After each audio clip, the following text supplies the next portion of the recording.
नमस्कार, स्वागत है आप सभी का हमारी खास पेशकश मसला में। तो आगाज करते हैं। दरअसल दिल्ली एनसीआर में इन दिनों वायु का प्रदूषण स्तर काफी तेजी से बढ़ता दिख रहा है। पिछले 7 दिनों से यहां की वायु गुणवत्ता में तेजी से गिरावट आई है। दिल्ली के ज्यादातर इलाकों का एक्यूआई बहुत खराब श्रेणी में दर्ज किया गया है। इस तरह की वायु गुणवत्ता को सेहत के लिए कई प्रकार से नुकसानदायक भी माना जाता है। विशेषज्ञों का यह भी कहना है कि अगले 15 से 20 दिनों तक यहां इसी तरह की स्थिति बनी रह सकती है। ऐसे में सभी लोगों को अलर्ट रहने और बचाव को लेकर उपाय करते रहने की जरूरत है। हालांकि सरकारें भी अपने स्तर पर कई तरह के प्रयास कर रही हैं। दिल्ली में ग्रैब 3 लागू है। हरियाणा के कई जिलों में स्कूल तक बंद कर दिए गए हैं। लेकिन इन फैसलों के बाद भी स्थिति जस की तस बनी है। आबो हवा में कोई सुधार नहीं नजर आ रहा।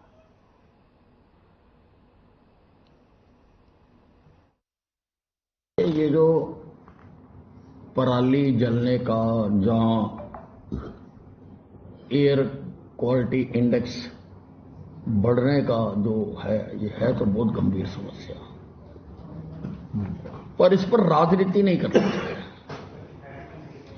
अब पहले केजरीवाल जी जब पंजाब में उनकी सरकार नहीं थी, आप उनके बयान निकाल कर देख लो। वो दिन में कई बार कहते थे कि पंजाब से धुआं आ रहा है। अब क्योंकि पंजाब में भी उनकी सरकार है, अब दोनों मिलकर कह रहे हैं कि हरियाणा से आ रहा है। ऐसी कौन सी हवा चलती है जो पूर्व भी चली जाती है, पश्चिम भी चली जाती है? और मुझे इस प्रश्न का जवाब तो दें कि दिल्ली का प्रदूषण स्तर हरियाणा के प्रदूषण स्तर से ज्यादा क्यों है? वहां पर ज्यादा, अगर यहां जल रहा है तो यहां ज्यादा होना चाहिए, वहां ज्यादा क्यों है?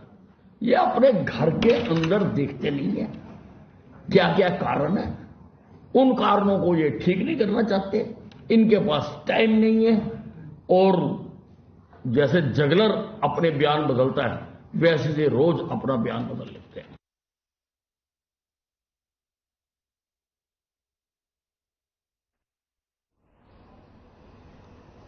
प्रदूषण की स्थिति लगातार खराब होती जा रही है और बढ़ता प्रदूषण आम जनता के लिए काफी ज्यादा हानिकारक होता नजर आ रहा है। लेकिन इस बीच सबसे अहम बात यह है कि इस पर राजनीति देखने को मिल रही है। अभी आपने सुना, हरियाणा के गृह मंत्री अनिल विज भी यही कह रहे हैं कि इस पर राजनीति नहीं होनी चाहिए और इसको आम तरीके से सुलझाना चाहिए। इस पर चर्चा की शुरुआत कर लेते हैं। तमाम गेस्ट हमारे साथ मौजूद हैं, उनका तारुफ आपसे करवा देते हैं। अतर सिंह संधू जी, प्रदेश उपाध्यक्ष बीजेपी किसान मोर्चा से हमारे साथ मौजूद हैं। ओंकार सिंह जी, प्रवक्ता इनेलो से हमारे साथ मौजूद हैं। अंश वत्स जी, प्रवक्ता कांग्रेस से, और सतीश नंबरदार जी, किसान नेता के रूप में हमारे साथ मौजूद हैं। आप सभी का बहुत स्वागत है हमारे साथ। चर्चा की शुरुआत सबसे पहले कर लेंगे अतर सिंह संधू जी आपसे। जिस तरीके से लगातार इस समय प्रदूषण का स्तर काफी ज्यादा बढ़ता नजर आ रहा है, सभी कह रहे हैं राजनीति नहीं होनी चाहिए, लेकिन इसमें सबसे पहले राजनीति का ही एक अहम रोल देखा जा रहा है। आप किस तरीके से देखेंगे पूरे मसले पर? शुरुआती कमेंट आपका। देखिए मैडम, आपने अच्छा मुद्दा रखा है कि आजकल जो पूरे एनसीआर में जो प्रदूषण की स्थिति है वो बिल्कुल खराब है। खासकर दिल्ली एनसीआर के आसपास स्थिति बहुत खराब है, लेकिन इसमें किसान जिम्मेदार नहीं है। इसके लिए इंडस्ट्री जिम्मेदार है, इसके लिए पंजाब की सरकार जिम्मेदार है, क्योंकि पंजाब में किसान, हरियाणा के किसानों को तो केजरीवाल सरकार काम का बदनाम करती है, जबकि पंजाब का किसान सबसे ज्यादा जीडी पंजाब में होती है, वहां का किसान पराली जलाता है। हरियाणा का किसान तो जागृत हो चुका है। हरियाणा किसान तो आप जाकर के खेतों में देखिए, पराली के बंडल बनाए जा रहे हैं, उनको इंडस्ट्री में इस्तेमाल किया जा रहा है। हरियाणा का किसान पराली जलाने के बिल्कुल स्वाद नहीं रखता, और प्रदेश की सरकार उनको बहुत तरीके से उनकी हेल्प उनको मुहैया करा रही है। प्रदेश की सरकार जो इक्विपमेंट होते हैं जो पराली इकट्ठा करने के, उन पर 80% तक सब्सिडी देकर माननीय मनोहर लाल सरकार ने किसानों को अच्छा जो पराली में उस पराली को बेचा जा सके, उसके लिए एक साधन संपन्न बनाने का तरीका इस्तेमाल किया है। मैं तो ये कहूंगा, देखिए हर साल खासकर जब मौसम चेंज होता है, जब सर्दियों का मौसम आता है, इसके लिए कई तरह की एजेंसियां जिम्मेदार होती है, इंडस्ट्री भी इसके लिए जिम्मेदार है, और बाकी जो खासकर आसपास की जो ट्रैफिक है वो भी इसके लिए जिम्मेदार है। खाली किसान को जिम्मेदार ठहराना मैं इसको तर्क संगत नहीं, क्योंकि भाई सतीश नंबरदार जी मेरे साथ बैठे, ये भी आपको बता देंगे, क्योंकि ये खुद किसान है। ओंकार सिंह जी खुद किसान है, ये भी आपको बता देंगे। तो इसके लिए ना तो कोई राजनीति करनी चाहिए, ना राजनीति इसके लिए शोभा नहीं देती। एक किसान की समस्या उसका मिल बांट करके समाधान करे, किसान को जागृत करे, भी कम से कम पराली जलाए, ताकि आम जनमानस भी आम अच्छी तरीके से अपना सांस ले सके, इस आजकल के जीवन। ठीक है, एक बार फिर से लौटूंगी मैं आपके पास।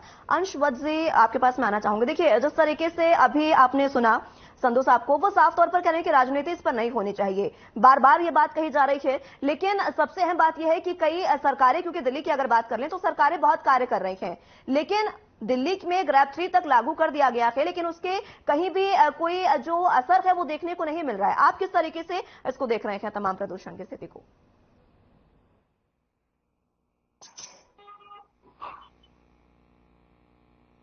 पैनलिस्ट सबको मेरा नमस्कार। देखिए, जो यहाँ पर बात है कि किस प्रकार का प्रदूषण यहाँ पर पूरे दिल्ली की बात हो, दिल्ली एनसीआर की बात हो, हरियाणा प्रदेश की बात हो, यहाँ पर तमाम ऐसे जो प्रदेश हैं वहाँ पर किस प्रकार से जो वायु गुणवत्ता है वो किस प्रकार से खराब श्रेणी में जाती जा रही है। फरीदाबाद से मैं ताल्लुक रखता हूँ। फरीदाबाद में 406 AQI है, सोनीपत में 400 के पार जा चुका है, हिसार में 300 के पार जा चुका है।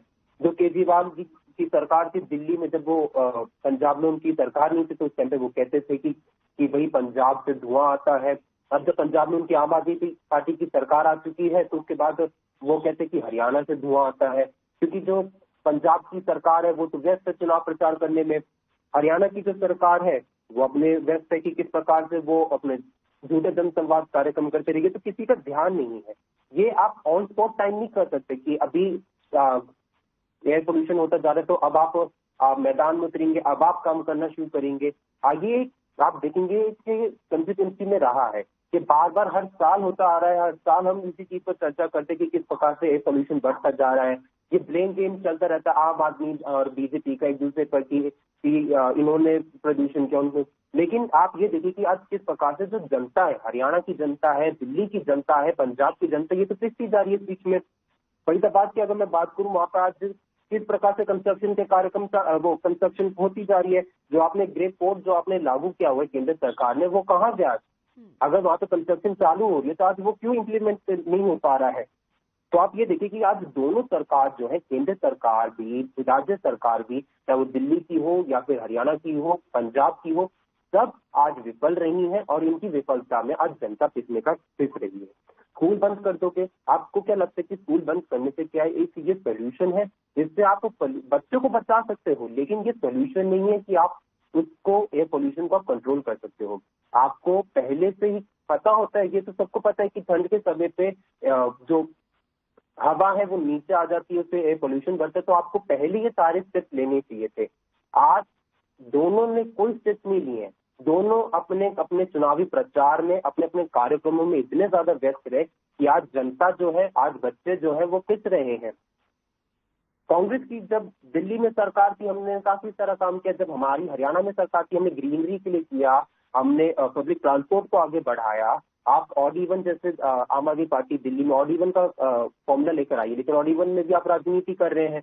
तो आप ये देखिए कि दोनों की दोनों सिर्फ राजनीति ही कर रहे हैं, ब्लेम गेम कर रहे हैं, एक दूसरे को अपना आरोप डाल रहे हैं, लेकिन काम जनता की बात, हरियाणा की जनता की बात, दिल्ली की जनता की बात, पंजाब की जनता की बात कोई नहीं कर रहा है।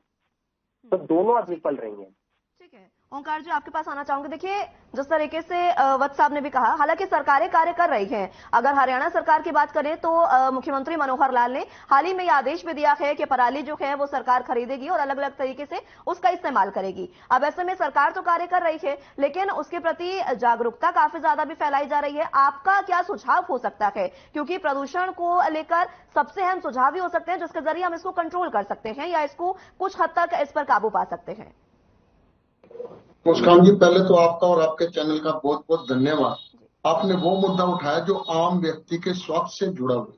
देखिए, वायु प्रदूषण बहुत ज्यादा गंभीर अवस्था में पहुंच चुका है और जब वायु प्रदूषण से बीमारियां लगती है ना, सांस की बीमारी, मुझे देख के नहीं लगती ये कांग्रेस का व्यक्ति है, ये महलों का है, ये आम आदमी पार्टी का। लेकिन अफसोस हर साल इस पर बहस होती है, हर साल कई चैनलों पर हम बैठते हैं, प्रवक्ता आके अपनी अपनी सफाई दे जाते हैं, लेकिन कोई इसका समाधान नहीं हो पा रहा। एक दूसरे पर दोषारोपण करते हैं, दिल्ली वाले हरियाणा पर, हरियाणा वाले पंजाब पर, लेकिन किसकी आम जनता है। देखिए, हमें सबसे पहले इसकी तरह तक जाना पड़ेगा। वायु प्रदूषण के लिए मात्र एक किसान जिम्मेवार नहीं है। सबसे पहली बात तो है, सिर्फ पराली से वायु प्रदूषण नहीं होता। अगर पराली से ही वायु प्रदूषण होता तो इतने इतने बड़े उद्योग लगे हुए हैं, इनके धुएं कहाँ जा रहे हैं? उद्योग मेन मुख्य इसके लिए जिम्मेवार हो सकते हैं। दूसरी बात, जब हम इसकी बात करते हैं कि इसको कैसे कंट्रोल किया जाए, तो इसमें दो मुख्य चीजें आती है। पहली बात तो जागरूकता। अगर जागरूकता नहीं है, जब हम सब ये प्रदूषण को कम करना हमारे सबकी जिम्मेवारी है, जितने प्रवक्ता साथी बैठे इनके समेत सभी पार्टियों की जिम्मेवारी है। सिर्फ सरकार अगर चाहे तो प्रदूषण का कंट्रोल लेवल नहीं कर सकती। हम सबकी जिम्मेवारी है, अपने अपने स्तर पर अपने मोहल्ले में जागरूकता हम करवाते हैं। यहाँ आग जलाने से रोक देते हैं, कागज इकट्ठे करके आग नहीं जलानी। और दूसरी बात, पराली को जलाने से रोकने के लिए किसान को प्रोत्साहित करना जरूरी है। हरियाणा सरकार प्रोत्साहन दे रही है, लेकिन उस लेवल का प्रोत्साहन नहीं है जिस लेवल की किसान को कॉस्ट आती है। अगर ये 1000 रुपये एकड़ दे रहे हैं तो किसान को उससे ज्यादा तो नुकसान हो जाता है। अब किसान ने अगली फसल भी लगानी है, किसान क्या करेगा? किसान के लिए मजबूरी हो जाती है उसको आग लगाना। इसके लिए सबसे बड़ी जिम्मेवारी सरकार की होती है। सरकार प्रबंधन क्यों नहीं करती? इस पराली से कागज भी बन सकता है, गत्ता भी बन सकता है और एनर्जी भी बन सकती है। क्यों नहीं सरकार इसको? क्योंकि देखिए, आम किसान के पास 2 एकड़, 3 एकड़, 5 एकड़, 10 एकड़ जमीन है, लेकिन सरकार बहुत बड़े पैमाने पर पराली की खरीद कर सकती है। सरकार इसके लिए नई इंडस्ट्री भी लगा सकती है जो कागज और लुगदी बनाए इस पराली से, लेकिन इसके लिए इच्छा शक्ति की जरूरत है। अगर हम एक दूसरे पर ब्लेम लगाते रहेंगे तो ये मानकर चलना पड़ेगा कि अगली पीढ़ियां जो है हमारी, वो बहुत बुरी तरीके से प्रभावित होंगी। प्रभावित तो हम भी हो रहे हैं, लेकिन हमारे से अगली पीढ़ी इस प्रदूषण से बहुत बुरी तरीके से प्रभावित होगी। हम सबकी जिम्मेवारी है, हमें सबको एक समझदार नागरिक बन के इस जिम्मेवारी को निभाना है, ना कि कांग्रेस वाले इनेलो पर लगाए, इनेलो वाले आप पर लगाए। मेरा तो यही सुझाव है, मिलकर सरकार इसमें पहल करे। हमारा अगर सहयोग बनता, हम सहयोग करने के लिए तैयार। ठीक है, सहयोग करने को तैयार हैं, इनेलो ये साफ कह रही है। लेकिन सतीश जी, जिस तरीके से ये मनोहर सरकार कार्य कर रही है, पराली को खरीदने की बात कही जा रही है, लेकिन खुद ये जो इनेलो प्रवक्ता है ओंकार जी, उन्होंने ये बात कही है कि सरकार कार्य कर रही है, लेकिन उतने लेवल पर ना तो जागरूकता फैलाई जा रही है और किसानों को नुकसान हो रहा है। अब इसकी जमीनी हकीकत क्या है, बतौर किसान नेता आपसे मैं समझना चाहूंगी। देखो माननीय मुस्कुरान जी, आज किसान के साथ इतनी नाइंसाफी होने का काम हो रहा है जिसकी कोई हद नहीं। मैं परसों जींद के दौरे पर था। जींद शहर में इतना ज्यादा प्रदूषण था और खुद आंखें जलने लगी। जींद की दिल्ली की दूरी 100 किलोमीटर से ज्यादा है। क्योंकि अभी माननीय मैं अनिल विज का भी बयान सुन रहा था और माननीय बीजेपी के प्रवक्ता का बयान सुन रहा था मैं। तो इसमें यह बताइए, खुद तो बोलते हैं कि इसमें राजनीति की जरूरत नहीं, राजनीति करने की जरूरत नहीं, सुधार की जरूरत है।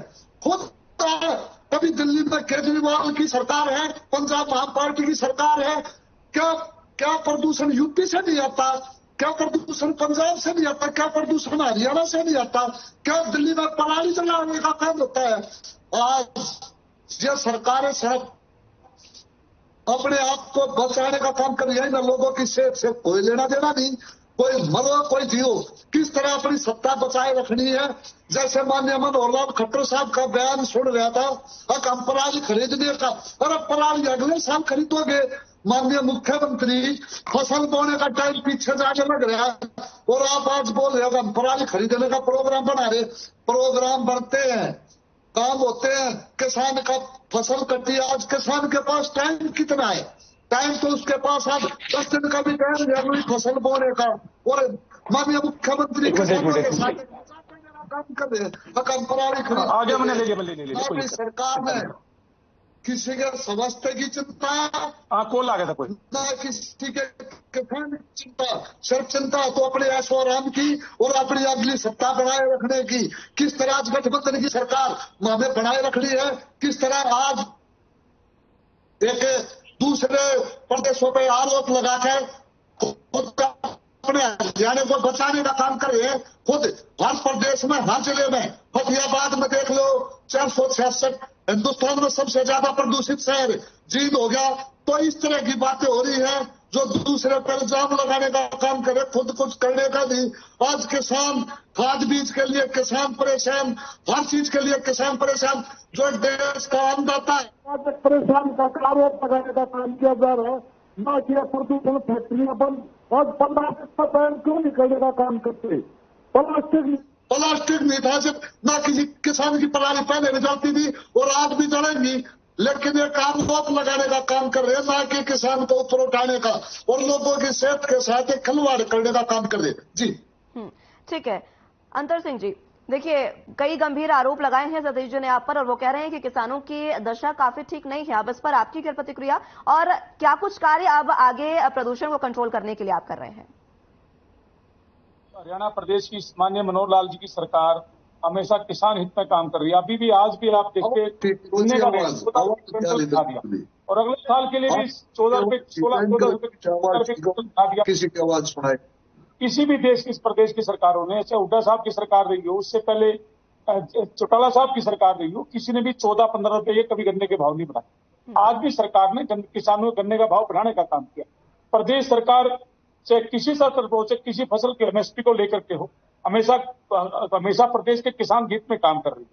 जब भी देख कितने दिन तक किसान आंदोलन चला, माननीय देश के प्रधानमंत्री ने एक आवाज में जब किसानों की आवाज आई भाई इन कानूनों को वापस करना चाहिए, किसान हित में तुरंत कानून वापस करने का काम किया। पहली सरकारें तो चाहे चौटाला साहब की सरकार हो, चाहे भजनलाल की सरकार हो, किसानों में गोली चलवाने का काम करते थे ये लोग। आज एक अच्छी सरकार प्रदेश में आई है। सतीश नंबरदार जी को तो तारीफ करनी चाहिए सरकार की। आज मनोहर लाल सरकार किसानों के हित में काम कर रही है। पता नहीं भाई साहब को अभी ओंकार जी ने कितनी अच्छे शब्दों का इस्तेमाल किया, अभी राजनीति ना करे, फिर राजनीति करने की जरूरत क्या है सतीश जी? ये बताओ, अगर प्रदेश सरकार किसान हित में काम कर रही है तो उसकी तारीफ करने में दिक्कत क्या है आपको? आज इस समय में जब प्रदूषण की हालात है प्रदेश में, इसमें मिलजुल करके ऐसा समाधान सरकार को सुझाव दें या आपस में बात करें, किसानों को जागृत करें भी पराली जलाने में पोल्यूशन का नुकसान होता है, इंडस्ट्री को भी रोका जा सकता है। ऐसे सुझाव सरकार को देने चाहिए। ये जो ट्रांसपोर्ट, डीजल की ट्रांसपोर्ट, उसको भी दिल्ली में जाने से रोका जा सकता है। ऐसे सुझाव देकर के ताकि जो समस्या आम जनमानस के साथ उस पर मरहम लगाने का काम आप लोग करें। आज देश किसान हित में सरकार काम करी, तो थोड़े आपके मुंह से भी ये शब्द मैं सुनना चाहता था सतीश भाई, ताकि प्रदेश की सरकार जो किसान हित में काम कर रही है उसकी भी तारीफ आपके मुंह से सुने। हमेशा आप क्रिटिसाइज करके या बुराई करके क्या किस सरकार से फायदा उठा सकते हो क्या? सभी आज प्रदेश में एक अच्छी सरकार है, अच्छी सरकार काम कर रही है, मिलजुल करके काम कर रही है। डबल इंजन की सरकार प्रदेश में काम कर रही है, उसकी तारीफ करनी चाहिए। आप देखिए हरियाणा में अगर मैं डाटा वाइज आपको बताऊं तो कल मुश्किल से जो पूरे सर्वे किया गया है, 2000 लोगों ने पंजाब में एक दिन में पराली जलाई है, 2000 एकड़ में। और हरियाणा प्रदेश की अगर बात करूं, मुश्किल से 60 या 70 एकड़ में कल पराली जलाएगी। कितना कम रेशो प्रदेश का किसान जागृत होकर सरकार के साथ मिलकर के काम कर रहा है। आज दूसरे प्रदेशों की जो में पंजाब की जो आम आदमी पार्टी की सरकार है, उस जो हमेशा केजरीवाल कहते थे प्रदूषण पंजाब की हरियाणा की ओर से आता है, आज हम उनको कहना चाहिए पंजाब की ओर से प्रदूषण हरियाणा में आता है, दिल्ली में आता है। हरियाणा का किसान तो पहले भी जागृत था और अब इस सरकार आने के बाद और जागृत हुआ है, ताकि जो समस्या है किसान की उसको दूर किया जा सके। आप किसी चीज में ले लीजिए, गन्ने के रेट में ले लीजिए, गेहूं के, चावल के, पंजाब दूसरे प्रदेशों से हमारे रेट अभी भी ज्यादा है, इसलिए उत्तर किसी प्रदेश से ले लीजिए, प्रदेशों के फसल के रेट ज्यादा है पंजाब में, उसकी भी तारीफ करनी चाहिए, ताकि हरियाणा की जो मनोहर लाल सरकार है किसान हित में काम करिए, ताकि प्रदेश का जो किसान है वो खुशहाल हो सके, वो आगे बढ़ सके, ताकि जनमानस की जो आम आजकल जो किसान का परिवार है उसको वो भी आगे बढ़ सके, उसके बच्चे भी एजुकेट हो, उसके पैसा किसान के पास होगा तो अपने परिवार को साधन संपन्न करेगा। इसलिए किसान सरकार की भी तारीफ करने की आदत डाल लेनी चाहिए नंबरदार जी। ठीक है संधू साहब। सतीश जी आपसे सुझाव मांग रहे हैं संधू साहब, अगर कोई सुझाव हो तो बताइएगा, उसके बाद मैं वत्स साहब के पास जाऊंगी। सुझाव तो यही है, प्लास्टिक की फैक्ट्रियों को बंद करवाओ और किसान पराली को खुद किसान आज अपने इसमें भी अपने किसान इसके पशुओं के लिए भी यूज कर रहा है। किसान तो पराली कल भी फूक रहा था। आप प्लास्टिक पे बैन लगाओ, प्लास्टिक आज वहां पर जाओ, अंदर में जाकर देखिए आप, शहर के बीच में प्रदूषण है, दिल्ली से प्रदूषण थोड़ी जाता।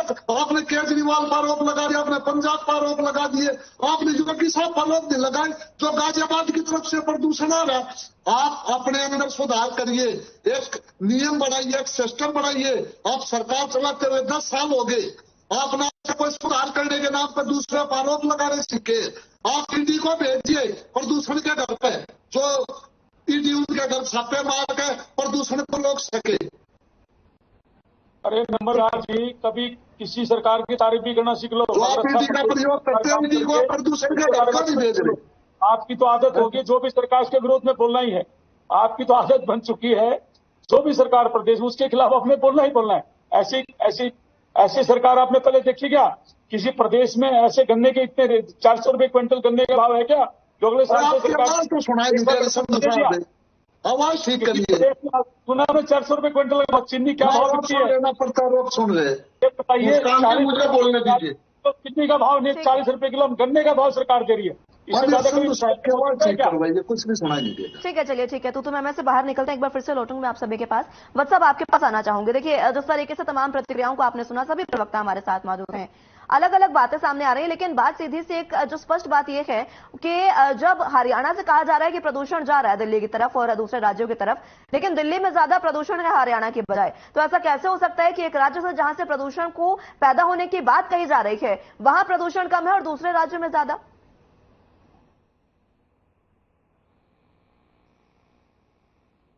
जो है सबसे ज्यादा इसलिए भी होता है, दिल्ली में प्रदूषण न केवल सिर्फ हरियाणा से आता है, दिल्ली में प्रदूषण आता है उत्तर प्रदेश से जहाँ पे भाजपा की सरकार है।